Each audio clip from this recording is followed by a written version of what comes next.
Assalamualaikum warahmatullahi wabarakatuh. Nama saya Nurul Amalia, NPM 19711023. Kali ini saya akan merangkum dari mata kuliah Manajemen Industri Media dengan dosen pengampu Miss Nuning Ferawati, MA. Yang pertama yaitu manajemen media massa. Manajemen media massa adalah sebuah ilmu yang mempelajari bagaimana pengelolaan media dengan prinsip-prinsip dengan seluruh proses manajemen yang dilakukan baik terhadap media sebagai industri yang bersifat komersil maupun sosial. Media sebagai institusi komersil maupun sebagai institusi sosial. Media massa memiliki beberapa fungsi yaitu planning, organizing, influencing, budgeting, dan controlling. Nah, selain itu, dalam manajemen media massa terdapat 6M dan berfungsi sebagai alat mencapai tujuan dengan memanfaatkan SDM, sarana, dan prasarana. 6M itu terdiri dari man, yaitu wartawan, pimpinan redaksi, editor, karyawan, petugas, dan lain-lain. Yang kedua yaitu money, yang terdiri dari donatur pribadi, modal, kredit, atau bank. Yang selanjutnya yaitu materials, yang terdiri dari kertas, tinta, alat tulis peristiwa, bahan, dan iklan. Yang selanjutnya yaitu mesin cetak, komputer, printer, kamera, gadget, atau tape recorder. Selanjutnya yaitu metode yang meliputi peliputan peristiwa, rapat redaksi, rapat kerja, perusahaan, dan teknik pemasaran produk. Selanjutnya ada market yaitu halayak. Yang B adalah manajemen industri media massa. Beberapa hal yang perlu dipertimbangkan dalam industri media massa diantaranya adalah peluang usaha, kemampuan SDM, kapital, SWOT, keinginan pembaca, dan perubahan sosial.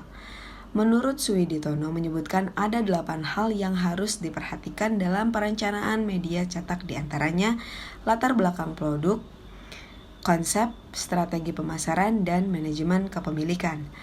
Dalam mendirikan suatu perusahaan, media massa terdapat undang-undang yang mengatur pasal 1 angka 2 yaitu Undang-Undang Nomor 40 Tahun 1999 yang berbunyi dalam standar perusahaannya terdapat juga peraturan yang diatur dalam Peraturan Dewan Pers Nomor 4/2008.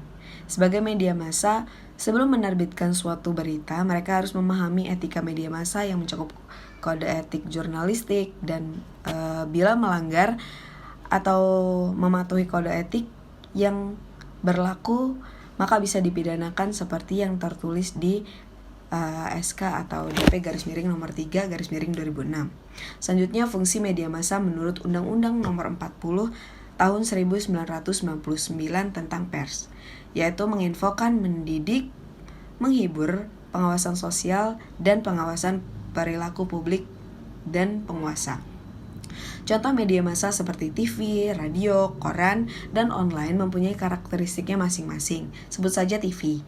Audiovisual kita dapat melihat dan mendengar sekaligus, berpikir melalui gambar. Beda lagi dengan media online, mereka cenderung lebih santai dan bebas. Selanjutnya adalah produk media. Ciri utama media industri media adalah operasi bisnisnya, meliputi dual product marketplace. Industri media juga memproduksi untuk dijual kepada audiens dan menjual audiens kepada pengiklan. Produk media dituntut kreativitasnya dan keahlian spesifiknya, dan harus memenuhi selera konsumen yang bervariasi dan juga mematuhi peraturan yang berlaku. Selanjutnya adalah produk iklan. Produk iklan media. Media yang digunakan dalam periklanan pada umumnya adalah media massa seperti koran, TV, radio, majalah, dan internet. Dalam hal ini, media sangat berperan penting dalam periklanan. Terdapat berbagai macam cara periklanan di media. Contohnya di internet, menggunakan website atau portal, banner, dan tombol, dan melalui email. Selanjutnya adalah mengenal alur produksi media, yaitu bidang redaksi. Bagian redaksi memiliki tugas meliputi menyusun, menulis, atau menyajikan informasi berupa berita, opini, atau feature. Selanjutnya adalah pimpinan redaksi yang mengetuai redaktur pelaksanaan yang terhubung dengan koordinator editor, reporter, dan fotografer. Selain itu ada koresponden dan kontributor. Bagian lainnya yang terkait dengan bidang keredaksian adalah redaktur percetakan yang berbagi tugas dengan desain grafis, perpustakaan, dan dokumentasi. Selanjutnya yaitu bisnis media dan periklanan. Bisnis media merupakan aktivitas komersil yang dilakukan menggunakan media massa. Bisnis media ini memadukan 3 unsur yaitu strategi, pemasaran, dan komunikasi. Bisnis media ini juga erat kaitannya dengan periklanan. Perkembangan media massa sangat mempengaruhi bisnis media yang sejalan dengan perkembangan bisnis iklan.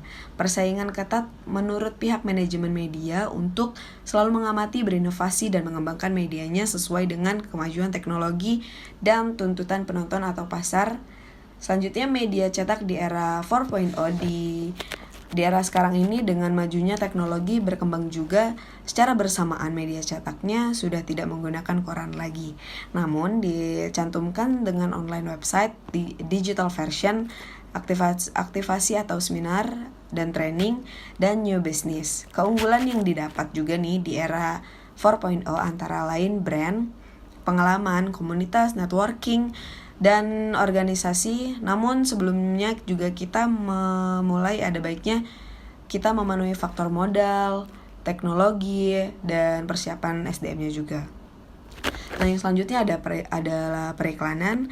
Periklanan itu adalah bentuk komunikasi berbayar yang bermedia yang berasal dari sumber yang dapat diidentifikasikan dengan dirancang untuk mempersuasi orang agar melakukan tindakannya di masa sekarang maupun masa yang akan datang. Iklan juga merupakan pesan yang menawarkan suatu produk yang ditujukan kepada masyarakat melalui suatu media. Terdapat pengelompokan berdasarkan medianya yaitu iklan cetak. Iklan cetak adalah iklan yang ada di majalah, koran, dan tabloid. Yang kedua adalah iklan radio. Iklan radio adalah iklan yang disiarkan melalui radio dalam bentuk iklan, adlibs, dan beberapa ILM. Selanjutnya adalah iklan televisi. Iklan yang ditayangkan di televisi dan bentuk iklannya sangat bervariasi. Selanjutnya adalah iklan media digital. Selanjutnya ada menurut saya pada 10 tahun mendatang media massa akan lebih maju terutama di industri digital dan bisa jadi media cetak terhapus dan tidak digunakan lagi karena sudah banyak platform media seperti media online dan digital. Terima kasih, itu tadi adalah rangkuman dari saya. Wassalamualaikum warahmatullahi wabarakatuh.